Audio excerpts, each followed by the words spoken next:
Les Nombres, chapitre 20. Toute l'assemblée des enfants d'Israël arriva dans le désert de Tsin le premier mois, et le peuple s'arrêta à Kadès. C'est là que mourut Marie, et qu'elle fut enterrée. Il n'y avait point d'eau pour l'assemblée. Et l'on se souleva contre Moïse et Aaron. Le peuple chercha querelle à Moïse. Ils dirent: Que n'avons-nous expiré quand nos frères expirèrent devant l'Éternel? Pourquoi avez-vous fait venir l'assemblée de l'Éternel dans ce désert pour que nous y mourions, nous et notre bétail? Pourquoi nous avez-vous fait monter hors d'Égypte pour nous amener dans ce méchant lieu? Ce n'est pas un lieu où l'on puisse semer, et il n'y a ni figuier, ni vigne, ni grenadier, ni d'eau à boire. Moïse et Aaron s'éloignèrent de l'assemblée pour aller à l'entrée de la tente d'assignation. Ils tombèrent sur leur visage, et la gloire de l'Éternel leur apparut.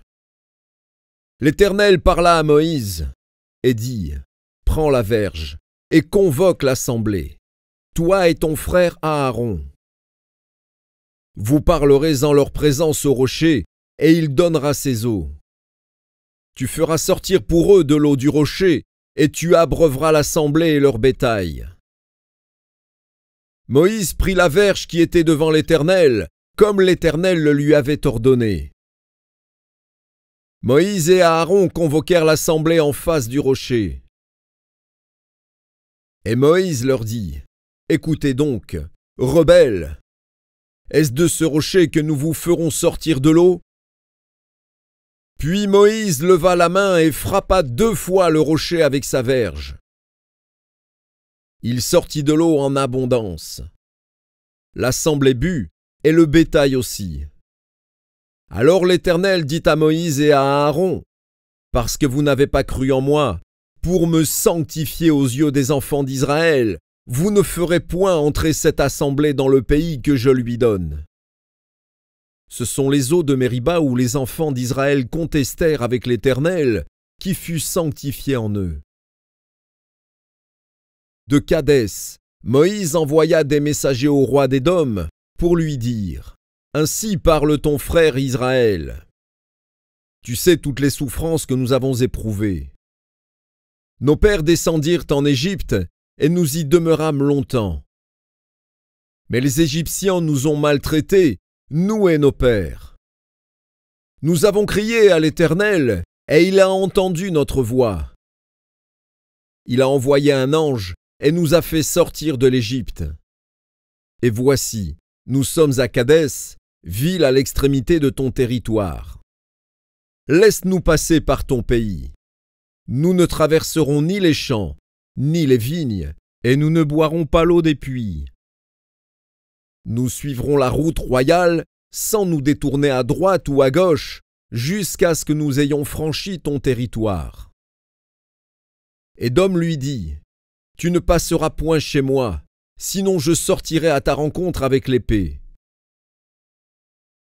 Les enfants d'Israël lui dirent: Nous monterons par la grande route. Et, si nous buvons de ton eau, moi et mes troupeaux, j'en paierai le prix. Je ne ferai que passer avec mes pieds, pas autre chose. Il répondit: Tu ne passeras pas. Et Édom sortit à sa rencontre avec un peuple nombreux et à main forte. Ainsi Édom refusa de donner passage à Israël par son territoire. Et Israël se détourna de lui. Toute l'assemblée des enfants d'Israël partit de Kadès et arriva à la montagne de Hor.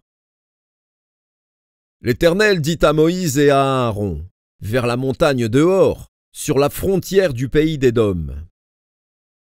Aaron va être recueilli auprès de son peuple, car il n'entrera point dans le pays que je donne aux enfants d'Israël, parce que vous avez été rebelles à mon ordre, aux eaux de Mériba. Prends Aaron et son fils Éléazar, et fais-les monter sur la montagne de Hor. Dépouille Aaron de ses vêtements, et fais-les revêtir à Éléazar, son fils. C'est là qu'Aaron sera recueilli et qu'il mourra. Moïse fit ce que l'Éternel avait ordonné. Ils montèrent sur la montagne de Hor, aux yeux de toute l'assemblée.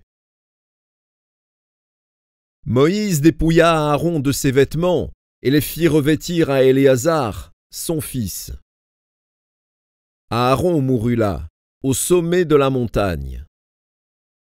Moïse et Éléazar descendirent de la montagne. Toute l'assemblée vit qu'Aaron avait expiré, et toute la maison d'Israël pleura Aaron pendant 30 jours.